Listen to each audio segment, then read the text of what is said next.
Pas plus tard qu'hier, j'étais ici à la maison, couché dans mon lit. J'ai un très bon ami à moi qui m'a écrit en me disant: Arnold, il y a ce phénomène de Sugar Daddy qui continue à prendre de l'ampleur, qui continue à aller crescendo ici au Cameroun. Malgré tout ce qui se dit, malgré toutes les informations qui circulent sur la toile concernant ce sujet, est-ce que tu pourras parler dessus? Est-ce que tu pourras faire une vidéo pour essayer d'édifier la jeunesse? Je me suis dit, pourquoi ne pas? Pourquoi ne pas essayer d'en parler à mon niveau?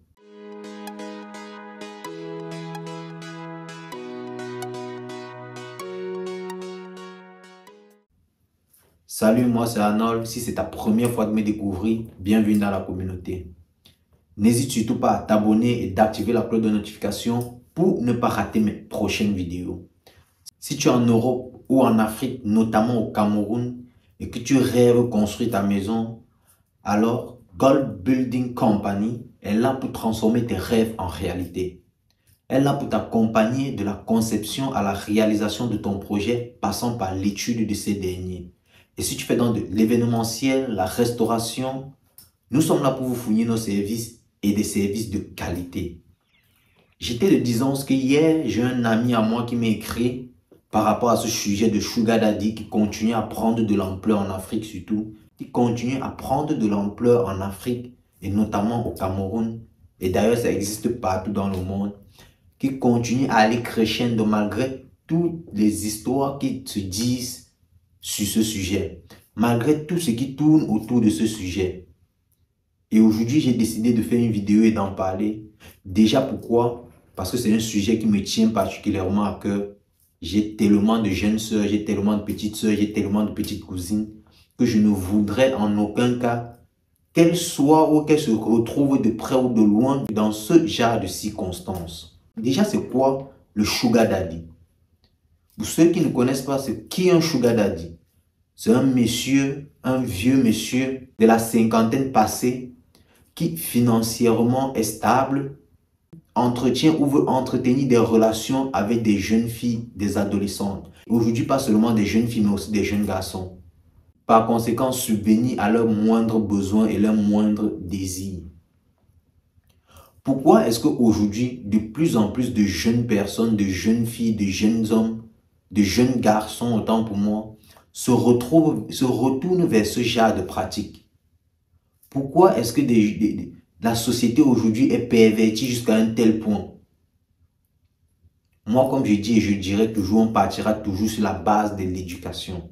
L'éducation qui doit être revue parce que nous savons aujourd'hui, parce que nous savons qu'en Afrique, il y a beaucoup de sujets qui sont tabous.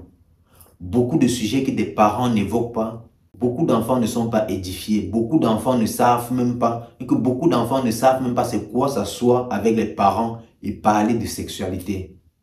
C'est clair que tout cela ne faisait pas partie de notre culture à la base, mais avec tout ce qui se passe aujourd'hui, la mondialisation, la venue des réseaux, nous sommes obligés aujourd'hui de rentrer dans ce genre de culture. Parce que le monde réel, le monde actuel nous l'oblige, même si cela ne faisait pas partie de nos traditions. On doit souffler d'accepter que le moment est venu de commencer de parler avec nos enfants et de parler de sexualité, même si à l'époque c'était des sujets tabous. En revenant sur ce sujet proprement dit, ces jeunes filles qui se retournent vers des vieux, histoire d'avoir de l'argent. Histoire, parce que pour moi, clairement, le Sugar Daddy est une forme masquée de prostitution. Parce que pour moi, clairement, tu te vends, tu donnes ton corps pour recevoir de l'argent en retour, pour avoir des faveurs et des services. Clairement, pour moi, c'est ça.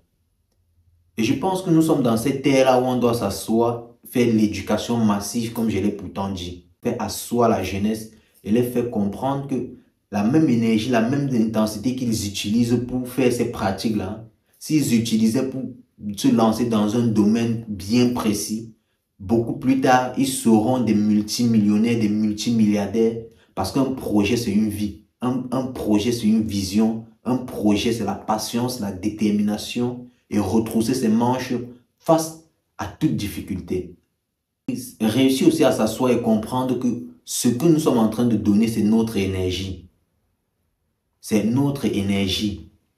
Tu vas voir une jeune fille qui était toute brillante, qui son étoile brillait, à l'école elle était toujours première, mais une fois qu'elle tombe dans un mauvais groupe, dans un mauvais milieu, dans ce milieu on va te dire, si tu veux avoir tel sac, alors on te branche avec tel monsieur il a beaucoup d'argent, tu vas avec lui, il y a seulement, entre guillemets, tu vas faire ci, ça, c'est pas difficile, et puis tu rentreras avec 2 millions, avec 3 millions.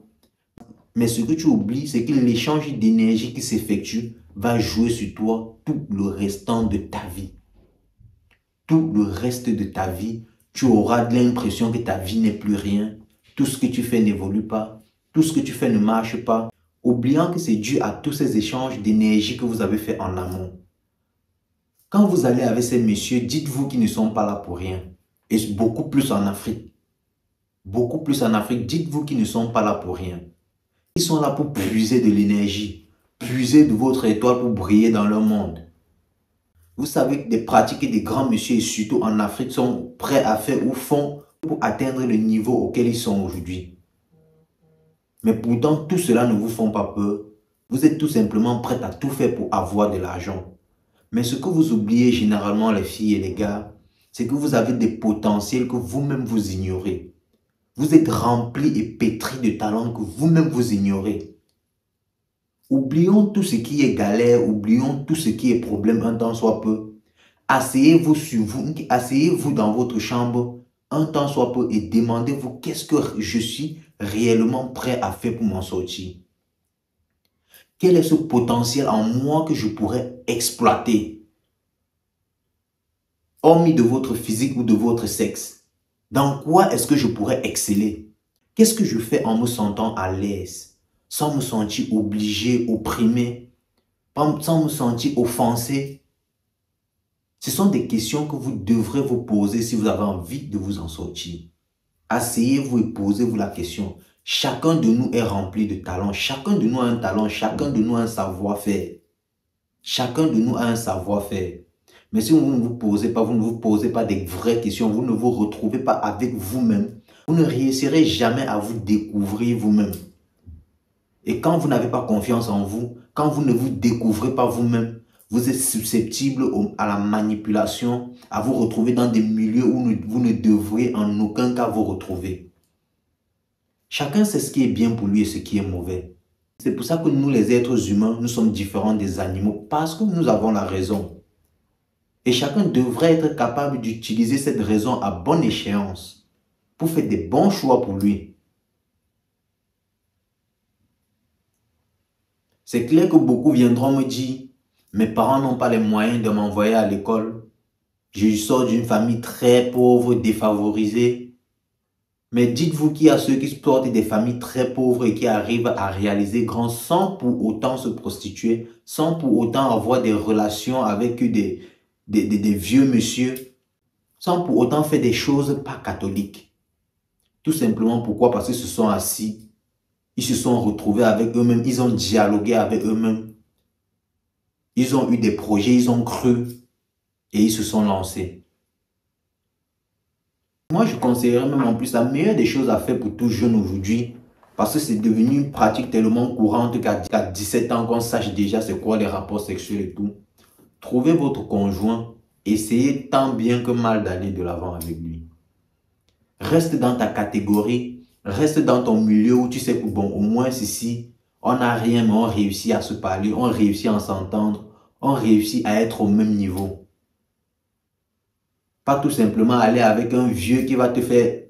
tu vas passer par des pratiques bizarres tout simplement pour avoir de l'argent. Et cet argent qui beaucoup plus tard ne te servira à rien parce que la majorité d'entre vous, vous utilisez cet argent pour acheter des produits de luxe qui ne vous servent absolument à rien pour avoir quelques vues, quelques likes. Votre vraie vie, votre quotidien ne change absolument pas. Combien sont celles-là qui sortent de ces relations-là ayant gagné? Je dirais même zéro.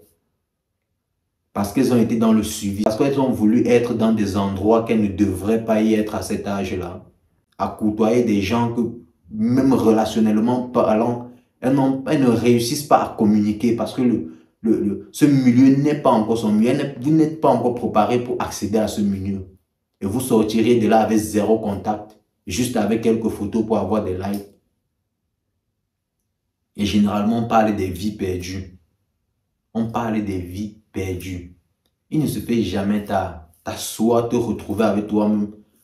Trouver ton vrai potentiel. C'est vrai que la beauté compte. Je ne vous demande pas de ne pas prendre soin de vous. Je ne vous demande pas de vous abandonner. Mais je vous demande d'abandonner ce genre de vie. De vous asseoir, écouter vos parents, d'écouter des conseils et faire des bons choix pour vous, pas pour d'autres. Moi, j'avais l'habitude d'entendre ces paroles de mes mamans qui me disaient, toi, tu penses que tu es têtu, mais tout ce que tu fais, ce n'est pas sur nous que tu fais, mais c'est sur toi-même que tu es en train de faire. Et c'est aujourd'hui que j'ai réussi à comprendre. Pourquoi? Parce que moi, c'était ma vie. Quand tu nais, tes parents sont là pour t'orienter, pour te montrer la voie, mais ne seront toujours pas là pour t'accompagner dans tes démarches. Qu'à un moment donné, ils vont dire que bon, ok, toi, tu es prêt à faire face aux réalités de la vie, prends ton envol et bats-toi. C'est où tu comprends que tout ce que tes parents te disaient, ils avaient raison. À tous les niveaux, ils avaient raison. Prends tes bagages et bats-toi. Pars de la maison, tu te sens grand, prends ton envol. Les réalités te rattrapent. Beaucoup sortent de là avec des maladies. Beaucoup meurent parce qu'on les a utilisés pour des pratiques sataniques, entre guillemets. Combien y ont laissé leur vie? Et aujourd'hui, combien sont celles-là qui empruntent la même voie? Méfiez-vous de ce que vous voyez sur les réseaux. Parce qu'après ça, il y a une vraie vie. Ceux qui vont venir s'asseoir, sourire, montrer de l'argent, montrer si vous ne savez pas ce qu'elles ont fait en amont pour avoir cet argent. Vous ne savez pas ce qu'elles ont fait en amont pour avoir cet argent. Méfiez-vous de tout ce que vous voyez sur des réseaux. Restez dans votre cercle. Je ne vous demande pas de ne pas parfois sortir de votre milieu, sortir de votre zone de confort pour découvrir le monde extérieur, mais mettez-vous des limites. Sachez ce que vous valez. Mettez-vous des limites et sachez ce que vous valez. C'est en fonction de ça que chacun s'adressera à vous. C'est en fonction de votre comportement, de votre manière d'être au quotidien que chacun vous aborde.